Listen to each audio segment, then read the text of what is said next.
warahmatullahi wabarakatuh. Waalaikumsalam warahmatullahi wabarakatuh.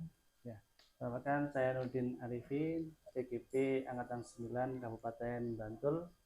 Pada kesempatan hari ini ingin mewawancarai Ibu Subirah selaku Kepala Sekolah dari SD Negeri Karangjati. Jadi tujuan hari ini adalah wawancara terkait dengan kebijakan Ibu selaku Kepala Sekolah dengan hal-hal atau yang sering terjadi di sekolah, pelanggaran-pelanggaran, terutama pelanggaran etika dan pelanggaran moral. Begitu Ibu. Oke. Terima kasih Pak Nurdin atas kesempatannya untuk mewawancarai saya. Ini mohon maaf sebelumnya, keterkaitan dengan pelanggaran etika yang dilakukan oleh siapa? Apakah sebatas murid saja atau sebatas guru saja atau kedua-duanya? Baik, untuk pelanggarannya bebas Bu. Bebas ya. Jadi nanti bagaimana Ibu menanggapi terkait persoalan baik itu murid maupun guru ataupun lingkungan sekolah, termasuk orang tua pun juga boleh. Oh gitu. Baik. Kita sampaikan satu-satu ya. Itu saya tanyakan pertama Bu. Nah, pertanyaan pertama, bagaimana Ibu mengidentifikasi kasus-kasus yang merupakan itu adalah kasus dilema etika ataupun yang bujukan moral? Terima kasih. Caranya saya mengidentifikasi ya melalui pengamatan, kemudian nanti saya telaah, saya cermati, saya sesuaikan dengan aturan-aturan yang berlaku.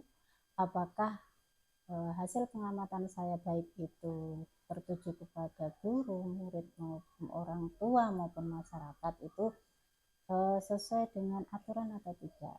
Kalau itu tidak sesuai dengan aturan, ya itu terindikasi bahwa itu suatu pelanggaran. Tapi kalau itu sesuai berarti kan baik-baik saja, bukan suatu pelanggaran.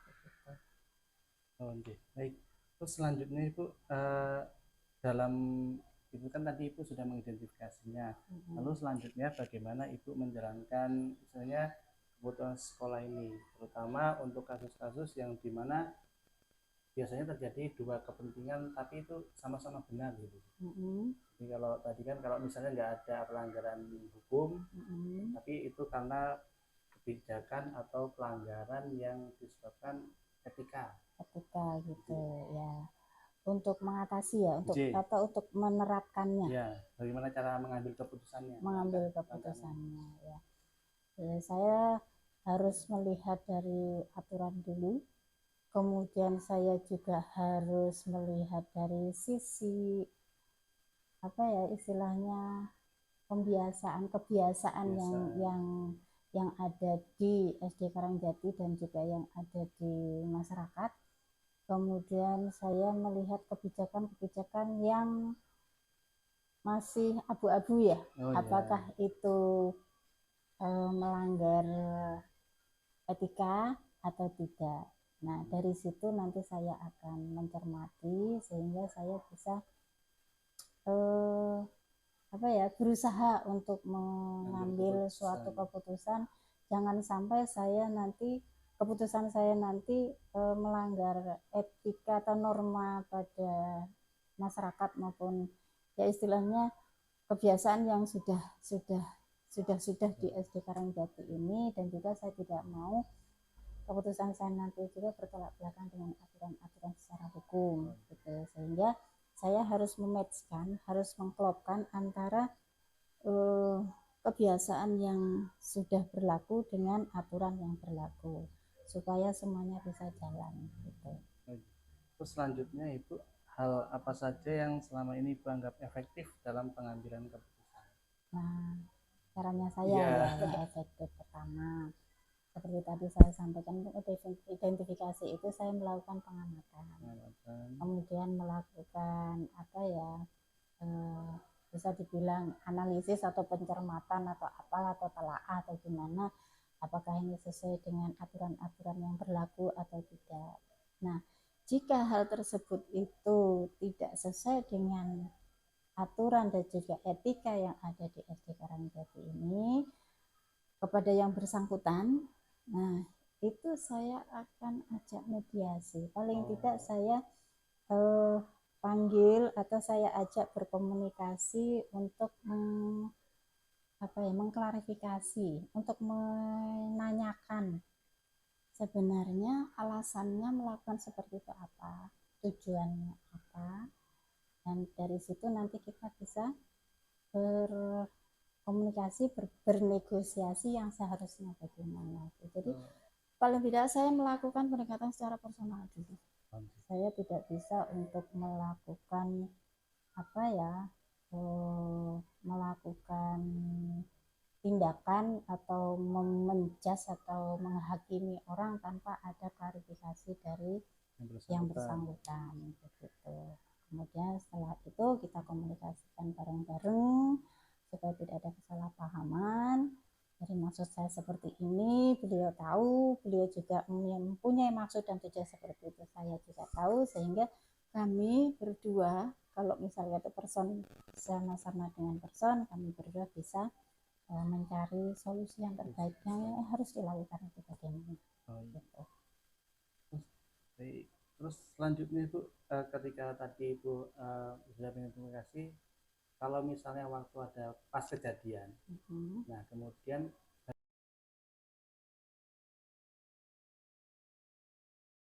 Assalamualaikum warahmatullahi wabarakatuh. Waalaikumsalam warahmatullahi wabarakatuh. Gimana Bu Ninis kabarnya hari ini? Alhamdulillah. Alhamdulillah. Ya, Bu. Amin, alhamdulillah. Baik, pada kesempatan ini saya Nurdin Arifin, Bu, selaku CGP Angkatan 9 Kabupaten Bantul, ingin mewawancarai Bu Ninis sebagai kepala sekolah dari SD Negeri 2 Kadipiro. Nah, dalam wawancara ini tujuannya adalah ingin mengetahui nanti bagaimana Bu Ninis membuat keputusan dalam berbagai permasalahan. Nah, oleh sebab itu tentu Bu Ninis sebagai ketua ataupun kepala sekolah dalam memimpin sekolah ini kan pasti punya banyak permasalahan. Tentu saja. Permasalahan terhadap anak, orang tua atau guru. Nah, dalam permasalahan-permasalahan ini, bagaimana Bu Ninis mengidentifikasi bahwa persoalan yang terjadi itu adalah persoalan etika? Terima kasih Pak Nurdin yang sudah memberikan kesempatan kepada saya untuk mensukseskan kegiatan panjenengan selaku CGP Angkatan ke-9. Ya. Selamat, semoga ke depan apa yang menjadi harapan panjenengan terkait dengan wawancara ini pun sukses dan lancar. Baik, saya akan menyampaikan yang pertama tadi terkait dengan mengidentifikasi kasus-kasus yang merupakan sebuah dilema di sekolah. Memang setiap lembaga pendidikan itu pasti ada saja dilema dan permasalahan yang muncul. Nah, terkait dengan dilema etika maupun bujuk moral, memang perlu kehati-hatian di dalam mengambil keputusan, karena supaya apa yang nantinya diambil dari keputusan itu benar-benar tepat. Adapun cara kami untuk mengidentifikasi apakah itu merupakan dilema etika ataupun bujuk moral, tentu saja pertama kami melihat kasus itu, kemudian kami menyimpulkan apakah masuk dalam dilema etika maupun masuk ke dalam bujuk moral, sehingga kami nanti tepat dalam mengambil keputusan. Tentu saja dari kasus yang terjadi itu benar-benar kita mengambil keputusan meletakkan kepentingan umum dan juga rasa keadilan yang nantinya semua pihak akan merasakan bahwa apa yang kita ambil dari keputusan itu tepat. Baik. Terus selanjutnya Bu, bagaimana dalam menjalankan keputusan yang sudah diambil tadi Bu, terutama untuk kasus dalam dilema etika maupun bujuk moral? Di dalam kami mengambil keputusan, tentu saja saya selaku pimpinan di sekolah ini atau di lembaga ini tentu saja tidak mengambil keputusan secara pribadi, karena kami memang berupaya kalau toh itu kasus yang terjadi pada anak, tentu saja kami bersama-sama dengan guru untuk bagaimana keputusan nanti yang kami ambil untuk menyelesaikan masalah itu tentu saja berdampak baik bagi anak dan sekolah ini. Itu yang pertama. Yang kedua, kami juga menerima saran dan masukan berbagai pihak, terutama apabila nanti terkait dengan siswa itu, contohnya kita juga meminta masukan dan saran dari wali murid. Oke, berarti langkah-langkah atau prosedur apa saja yang biasanya dipakai di sekolah ini? Langkah yang kami ambil tentu saja kami akan melihat kasus itu dimulai dari mengidentifikasi apakah kasus itu masuk ke dilema etika atau masuk ke dalam rujukan moral. Kemudian kami juga mengumpulkan informasi sebanyak-banyaknya. Bila mana kasus itu terjadi pada siswa kami, tentu saja kami juga akan mendengarkan masukan dari guru ataupun laporan kejadian yang baru saja terjadi terkait dengan kasus tersebut. Nah, setelah itu kami juga akan mendiskusikan dengan Bapak Ibu guru upayanya supaya kasus itu bisa terselesaikan dengan baik. Kemudian juga kami mempertimbangkan fakta yang terjadi sehingga munculnya kasus tersebut. Selanjutnya kami mengadakan evaluasi, mengambil keputusan itu, baru mengadakan evaluasi dan menindaklanjuti agar keputusan tersebut benar-benar adil. Terus biasanya Bu, hal apa saja yang membuat efektif dalam membuat keputusan itu? Yang pertama, kami berkomunikasi. Komunikasi. Kemudian kami juga fokus pada permasalahan. Kemudian juga kami mengumpulkan fakta seperti tadi yang saya sampaikan, bahwa memang fakta yang terjadi di lapangan itu menjadi hal yang sangat penting sehingga nanti dalam keputusan itu benar-benar adil bagi semuanya. Kemudian juga kita mencari atau menggali dampak yang akan timbul bila keputusan itu kita tentukan atau kita putuskan. Terus selanjutnya tentu dalam setiap mengambil keputusan kan ada hal-hal hambat atau hal-hal yang menghambat Bu Ninis untuk mengambil keputusan. Kira-kira apa saja Bu hal-hal yang penghambat untuk mengambil keputusan itu Bu? Yang pertama, kejujuran pelaku. Jadi mungkin saat di lapangan atau di kelas ini dalam proses pembelajaran, anak-anak melakukan sesuatu permasalahan atau timbul permasalahan ini, tentu saja kan kita mencari informasi ke anak-anaknya. Bila mana anak-anak itu tidak jujur, kita akan bisa istilahnya tidak tepat mengambil keputusan. Jadi nomor satu, kejujuran anak itu. Nah, ketika permasalahan itu terjadi pada saat ini katakanlah, lalu bagaimana Bu Ninis mengambil keputusan? Apakah diputuskan saat ini juga atau menunggu nanti beberapa saat baru mengambil keputusan? Yang pertama tentu saja kita menangani kasus tersebut secepatnya. Walaupun mungkin tidak saat ini keputusan bisa diambil, namun paling tidak kita peduli bahwa kasus yang timbul itu benar-benar kita perhatikan dan kita dari awal kita identifikasi. Namun memang tidak saat ini, kadang tidak saat ini bisa kita ambil keputusan. Jadi di tempat kejadian bisa di sekolah, tetapi mungkin saya akan mempertimbangkan kalau saat ini belum bisa memutuskan keputusan yang paling tepat dan adil bagi mereka, mungkin saya akan memutuskannya itu esok hari atau entah waktu kapan yang secepatnya dengan berdiskusi dulu dengan Bapak Ibu guru. Terus faktor apa saja Bu yang menjadi pendukung lah istilahnya dalam Bu Ninis memberikan keputusan, faktor yang kira-kira banyak dukungan ataupun yang menunjang Bu Ninis dalam membuat keputusan? Pengalaman kami di dalam menyelesaikan banyak permasalahan yang muncul ya, nomor satu adalah bahwa kami itu satu kata, artinya itu saya dan beberapa bapak ibu guru yang ada di sini itu kompak ya.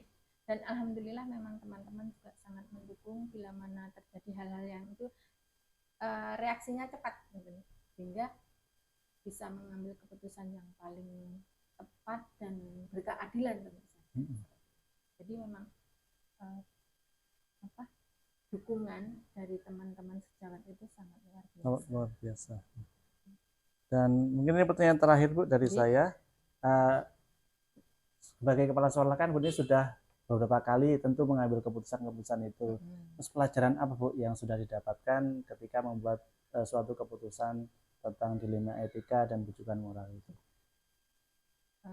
Pengalaman yang pertama memang bahwa mengambil keputusan dengan tidak terburu-buru itu tuh salah satu faktor yang menjadi kesuksesan penyelesaian masalah. Tapi memang tidak terburu-buru. Yang kedua, kami bekerja sama dengan Bapak Ibu guru di sekolah ini untuk bagaimana yang terbaik supaya putusan yang kami ambil nantinya itu berdampak positif terhadap semua. Oh, positif terhadap semua. Kemudian juga dari ketidakburu-buruan itu tentu saja kami mengontrol emosi. Kadang pada saat menyelesaikan masalah itu kadang terpancing dengan situasi. Nah, disitulah peran kami, bagaimana kami bisa menjaga emosi, baik kami selaku yang dituakan, Bapak Ibu guru, maupun bagaimana kita kalau kasus itu terjadi pada anak itu mengendalikan emosi anak-anak yang bermasalah. Baik, nah, terima kasih Bu Ninis. Mungkin itu saja untuk pertemuan kali ini, dan alhamdulillah saya juga banyak belajar dari Bu Ninis terhadap permasalahan-permasalahan yang terjadi di SD 2 Kadipiro, dan semoga nanti ke depannya saya bisa belajar dari Bu Ninis, dan juga Bu Ninis bisa membuat keputusan-keputusan yang lebih baik, terus kemudian juga keputusan yang istilahnya tidak merugikan orang lain, dan juga menjadi keputusan yang tepat untuk semua, walaupun semua orang belum tentu menerima, tapi paling tidak terbaik untuk saat ini. Terima kasih juga Pak Nurdin yang telah rawat ke sini untuk mencari informasi terkait penyelesaian satu kasus kali ini. Semoga dengan apa yang sudah saya sampaikan ini menjadikan hal yang terbaik untuk Pak Nurdin. Terima kasih. Menyelesaikan tugas. Makasih Bu Ninis. Demikian wawancara saya dengan Bu Ninis sebagai Kepala Sekolah SD Negeri 2 Kadipiro. Nah, itu mari saya akhiri, kurang lebih mohon maaf. Assalamualaikum warahmatullahi wabarakatuh. Waalaikumsalam warahmatullahi wabarakatuh.